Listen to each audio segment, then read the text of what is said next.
Hello Virgo friends, I'm Annie Botticelli and welcome to my Virgo May 2022 Astrology Must Knows Horoscope Forecast. Definitely go to anniehelpsyou.com. That is the interface for all the free goodies I make for you each month, including the links to my written horoscopes that I also do 1 month early. So if you forget that website address by the time the video is done, if you're watching on YouTube, you can click on the little more button with the arrow to the bottom right of the video. That will reveal the notes with the links. And if you are listening on my syndicated podcast, Astro Kisses, then you can look at the notes underneath the podcast to get the links to access more goodies.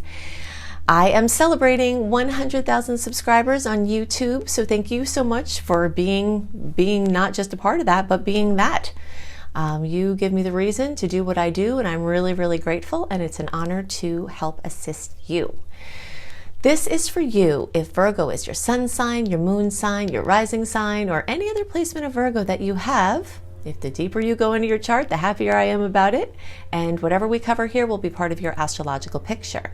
If you are a very late degree Virgo placement, so we'll say around September 15th through the rest of the sign, or around 23 degrees through the rest of the sign, then I suggest you additionally watch or listen to my Libra reports because you very late degree people will benefit from both of those readings.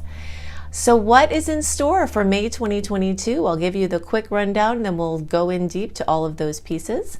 We've got the second of two eclipses, one in April, one in May. It's a 25 degree of Scorpio lunar eclipse that is in a favorable angle for Virgos. I'll tell you that right off the bat, and we'll tell you who among you might get even more kisses from that, although there's plenty available for everyone in the Virgo spectrum. We also have the tides turning back in. Mercury's going retrograde. That means May and the first half of June are a very different energy than we've had with compared to the blazing saddles, forward motion, movements, rambunctiousness and rumping around like a bull in a china shop energies of March and April. Very, very different change of pace. So we'll talk about that and what that means and how you can use that. Then we'll talk about how we still have some strong Pisces placement still and what that means for Virgo, and what the energies moving into Aries means for Virgo, including some big news. Jupiter is moving into Aries finally, and we'll go and do a deep dive as to what that means for you, and we'll talk about some dates there as well. We also have a couple of really great Jupiter aspects, some very rare ones, so we'll just mention those briefly, as well as who among you might have extra notable effects from those. So let's just start from the top. Must know. Again, this month we have almost double the sweet aspects compared to the salty ones. The sweet aspects are when the planets are in accord, they're getting along, they're speaking the same language, and we feel that. It's not everything, but it is something. Okay, the next big thing to note is that let's see where we want to start with that. Okay, so let's talk about the tides turning back in and the big difference between March and April versus May and the first half of June, okay?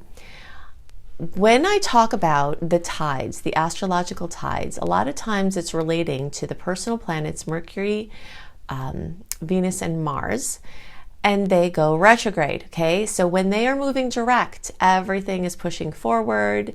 It's easier to make plans. It's easier to have clarity and have normal levels of ambition and oomph and drive. It's easier to see more than a step in front of you. And it's easier to make agreements and contracts and, just have clarity and communication. But when the tides are turning back and in, it's not a time for trying to force things out. Always keep that visual in mind of the tides on a beach. If the tide's going out and you put the message in the bottle out, it will get carried out to sea. If the tides are coming in, it'll roll right back to you. So anything that you don't want to roll right back to you is not best to do in May or the first half of June. If you're trying to launch something out into the world, start a big business, do your life's work and put it out to the world. Anything that requires oomph or longevity is not as well indicated for May and the first half of June. But it is very well indicated for March and April, which is part of why I record these early so that you can get the reminder of those time frames. And then we will have another really great outgoing period in the second half of June, all of July, and through August until around the 19th. Then we're going to start to phase into the Mars and Mercury retrogrades again at the latter part of the year. Mars goes retrograde only twice or once every 2-ish years. So we're in store for our Mars retrograde. And that doesn't have to be a bad thing, but it's just more of the inward and backward. So it's important to recognize those tides so that you can align your actions with them and not be fighting against the rhythms. If you are interested in aligning more with the natural rhythms, then get my book, Planetology, How to Align with the Natural Rhythms of the Universe. You can walk into any major bookstore, it's on the shelf. You can order it online, you can go into indie stores, and if they don't have it, they can get it for you. But it will definitely help you with these retrogrades and direct motions and how to manage and master both of those types of transits. So we've got the tides turning in from around April 27th through June 18th. The official retrograde is May 10th through June 3rd. And we're going to have the energies retrograde in Gemini and Taurus. Okay, so those are the things that we have going on. And for Virgos, those retrograde energies are going to be in your 10th house of work and career. So bringing a lot of opportunities back from the past with your work or career or father figures or authority figures. A lot of questioning, reevaluating about your work and your path, maybe your relationship with authority, your relationship with people who are father figures. And I say father figures because these figures can transcend gender, okay? Sometimes it's typical, what many people think of as father in a male form, and sometimes it's not. It's a father figure who is a strong single mom. It's a father figure with someone who doesn't identify as a male. But it doesn't matter. There's something significant with male energies, we'll say, going back over them, or these people coming back from the past. There's also a strong focus on the past with things that you studied, or things that you were interested in, philosophies that you had, ways of looking at things. You might find that some of the ways that you looked at things in the past, and you might have tried on different things or wandered away from them, that you might return to them. Some people might return back to a religion or spiritual studies that they had worked with before. This is going to be very predominant for Virgos with this Mercury retrograde season. You also might find yourself returning to a different country or studying a different language or a different international client that you had in the past. Big must know for this month is that people and things, experiences and places from the past are going to factor in more strongly than new things. It doesn't mean that something new can't come in.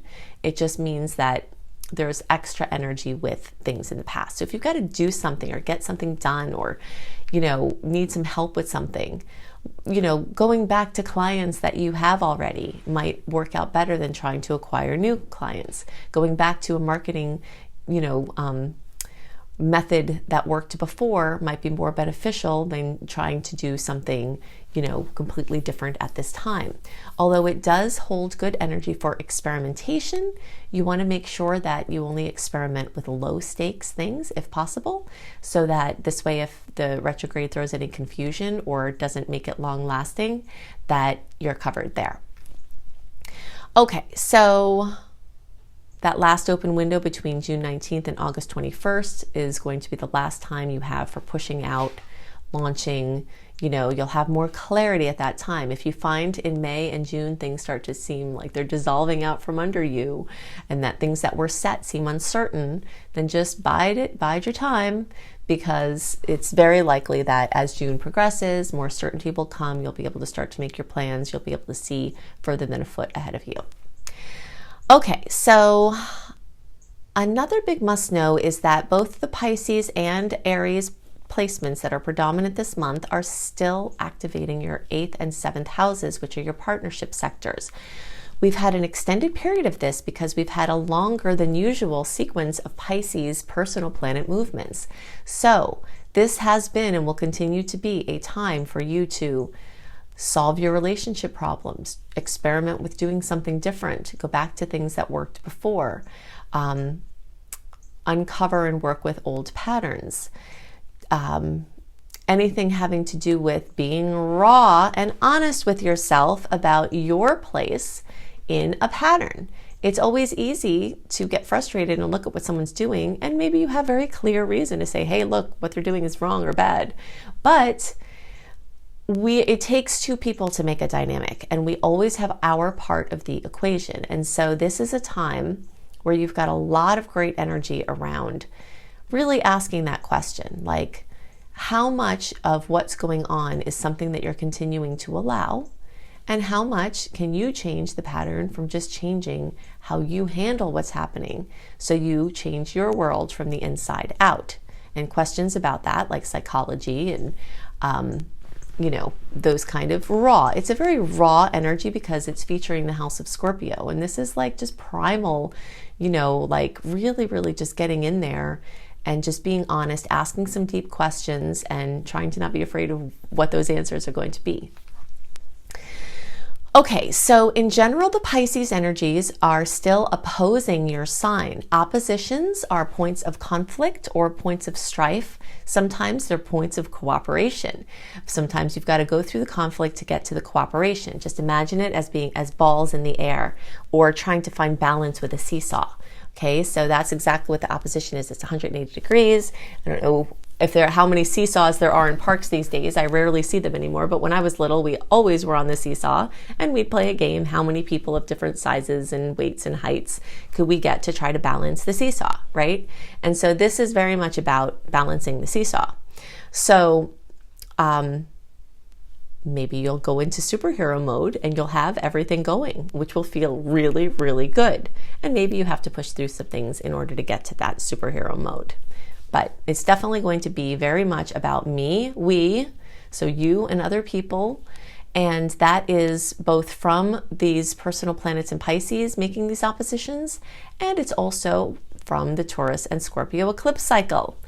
The Taurus and Scorpio eclipse cycle has started towards the end of 2021 and will be in effect through around the middle of 2023. So we're just partway here through this cycle. So themes that came up at the end of last year that are coming up again. If you haven't already watched my April report, I do a nice summary of the Taurus-Scorpio eclipse cycle, the dates that they happened before for your reference, and I also talk about where the April eclipses are going to hit you or affect you, what areas of experience and who will get most affected by them. Because the Taurus eclipse is going to make a trine for Virgo placement, so that's super exciting. And this Scorpio placement is going to make a 60-degree angle, which is almost as exciting as that Taurus one. So this eclipse cycle is super positive in general for Virgos. And the closer you are to 25 degrees, so that's going to be our late degree friends. So if you're like pretty much that same group I talked about before, we'll say like September 13th through the rest of the sign, or let's see, like 20 degrees through the rest of the sign, you all are going, and the closer to 25, the more you're going to have a kiss from this eclipse. Now, if you want to know your degrees and you don't know them, simple fix for that is go to anniehelpsyou.com, sign up for my free email newsletter. There'll be a thing right there that says welcome friend. You put your email and name there. You'll get the welcome letter. It will have the passcode and the instructions for how you can access the software that you can run the free birth chart through. Then you can come back and listen to my reports, and you can drill down and see what the likelihood is that you are going to have even more profound effects from these eclipses and other transits that we have going on. Scorpio eclipse is going to happen in your third house. Okay, so changes to your communication, things with your relatives like uncles, aunts, brothers, sisters, nephews, nieces, cousins, people like that. Driving, changes to your cars. You have to be extra careful about accidents or car damage or car issues at this time. It would behoove you to get your car checked out if something feels weird, if it's been a while. Don't text while driving, don't park under a snowy branch like I had when I had an eclipse cycle going through my third house. I hadn't had any trouble with my car, but in that eclipse cycle, I had my window shatter when I rolled it down.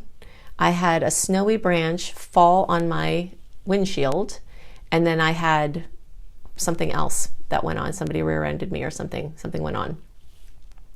I wasn't the one driving, but it was in my car. So like a sequence of 3, and a lot of times things at eclipse time happens in 3. And by the way, if you notice that glass is breaking around this time, bless that glass breaking, okay? Because what I have seen and what I really believe is that eclipse time brings anxiety. It brings tension.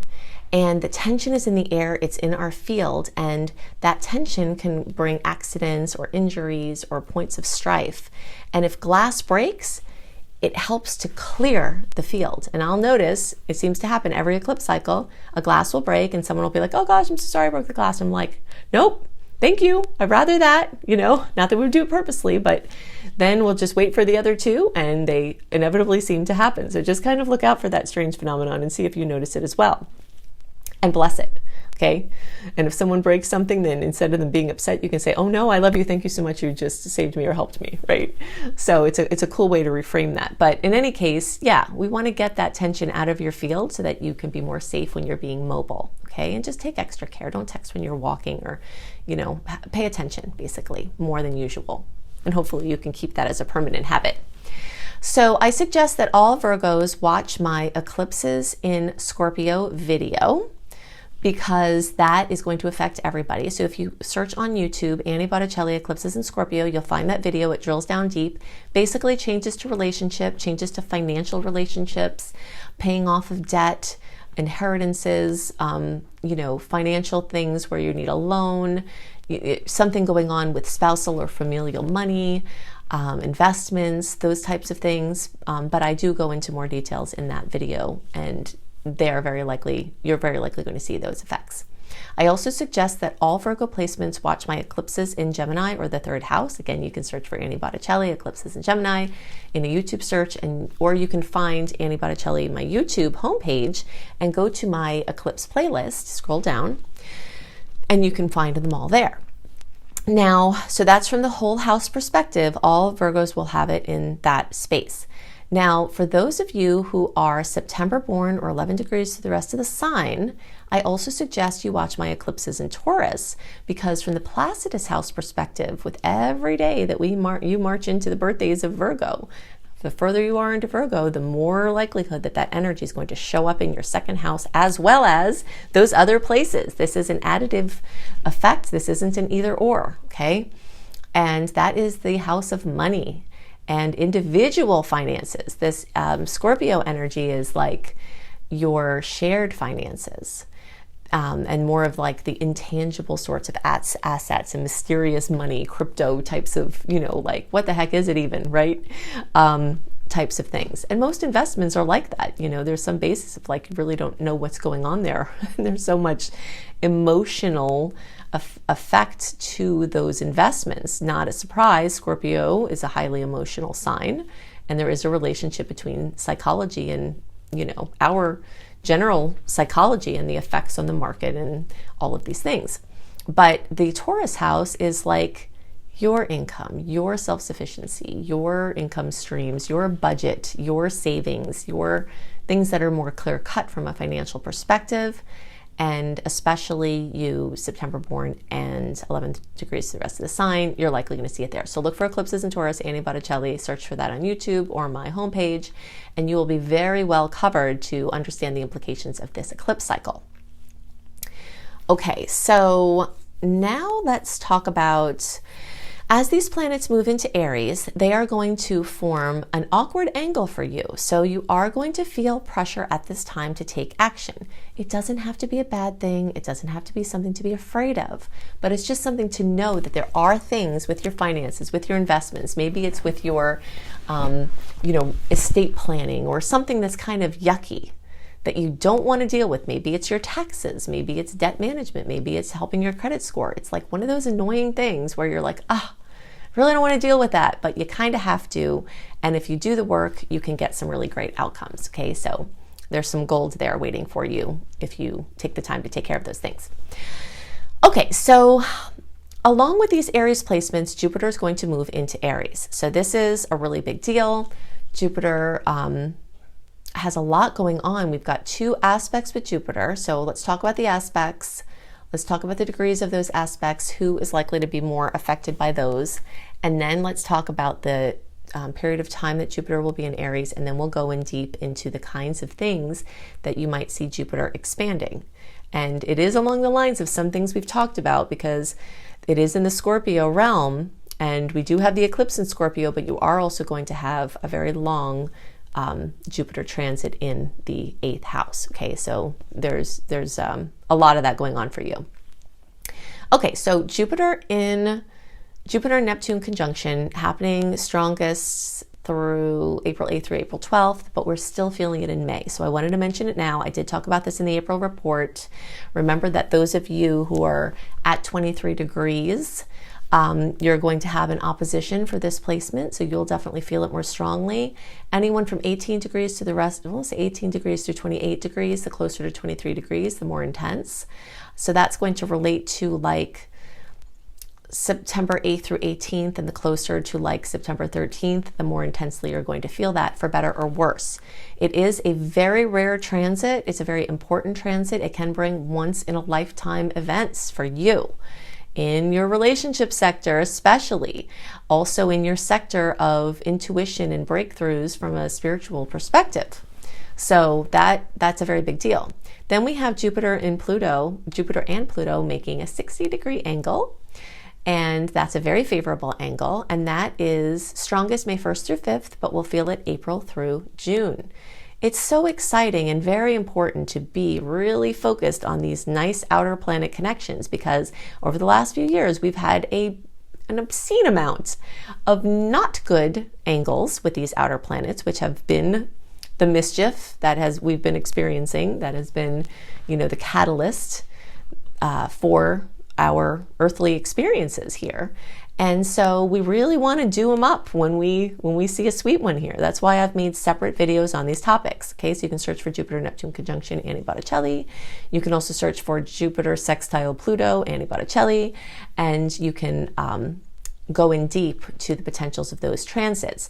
That Jupiter-Pluto one is at 28 degrees of Pisces. So those of you at the very end will say 23 degrees to the rest of the sign, the closer to 28 degrees. So this is going to be, the people who are almost in the Libra spectrum, like you very cuspy people, the closer to the end of the Virgo sign, you're going to be the most profoundly affected by this, but everyone has a chance for all the goodies. Okay, so now let's talk about Jupiter and Aries. Jupiter changes signs once every 12-ish years, so it is kind of a big event. Where it's going to head in your chart, it hasn't been there for 12 years, and it won't go back there for another 12 years.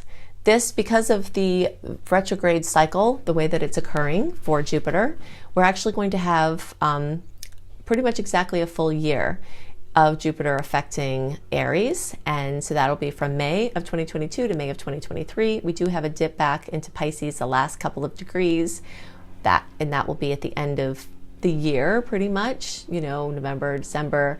And again, that will most profoundly affect you. You guys there with the last couple of degrees are really getting a lot of activity, a lot of transformation, a lot of extra things going on. But everyone will have the effects of Jupiter in Aries and Jupiter in the 8th house for the next year. So let's look at what Jupiter in the 8th house can bring you. Okay, so when we are trying to understand the effects of a Jupiter transit through the 8th house or Scorpio, we are going to use my little famous math equation here, where we add the Jupiter rules and the Jupiter key points to the energy of the 8th house and Scorpio. And anything that you get when you add these things to those are going to be potentials that Jupiter can bring in this time. The 8th house, or the energy of Scorpio, is called the house of other people's money. Okay, so familial money, collaboration, debt, capital loans, taxes, legacy planning, spousal money, inheritances, anything like that, money from the government, relationships with the government, anything like that is all in this house. So if you need a loan or you're having trouble with debt, luck, benevolence, and protection could be coming. Diversification of your investments. Investments are also in there. international connections having to do with investments or money. If you are in a deep, intimate relationship, you can have an expansion or amplification of it. There could be excess. There could be changes to viewpoint of the topics of power and sex and money. Also, psychology and even mysteries and esoteric topics all can come up at this point. So that's just kind of a summary. So going deeper into some of this. So debt could be cleared. Loans and refinances and grants or lotto or other winnings can happen at this time. Luck. Anything having to do with research or investigative projects are all awesome at this time.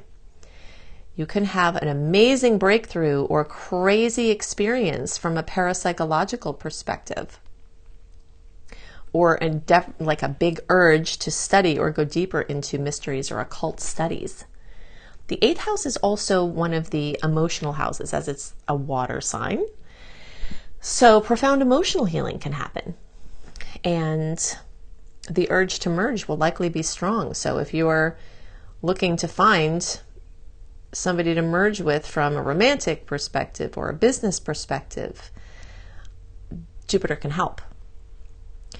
Pluto is the ruler of the 8th house in Scorpio, and that energy rules birth and death and transformation and rebirth and the phoenix rising from the ashes.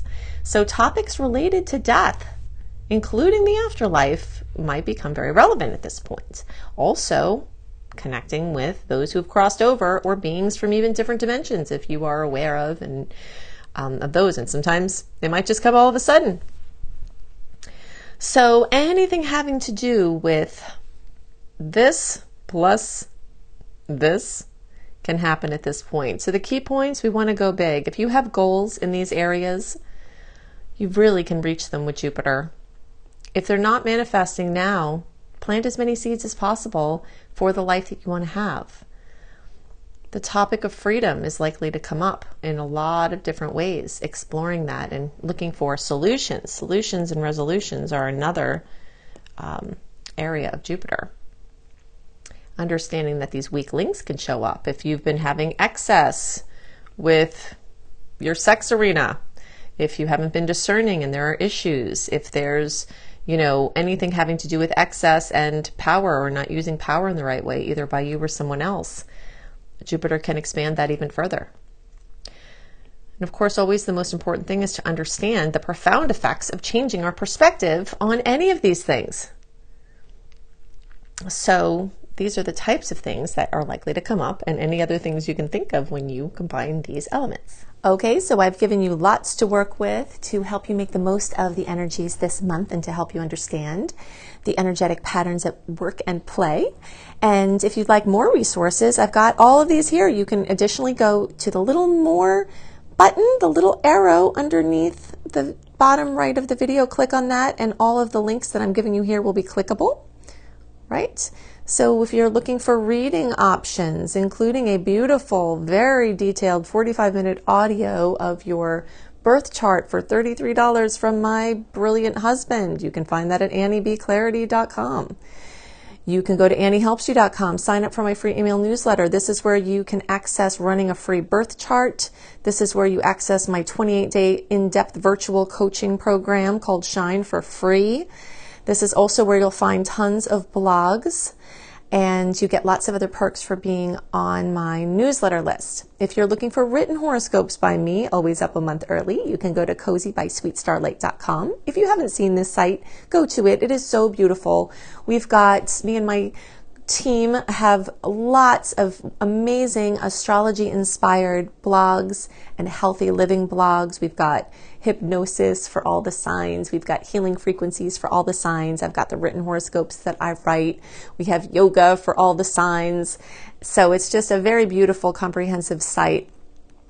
If you're looking for free courses on how to manifest money and wellness, you can go to lumelife.com, my school, Luminous Life Multiversity, LUMLIFE. You can also find my astrology education courses here, including my behemoth of a master course called Becoming a Professional Astrologer Mastery Course, which you can fully utilize even if you don't want to be a professional astrologer, but it certainly will get you up to the level where you could be and show you how to make your business a success. And payment plans are available there too.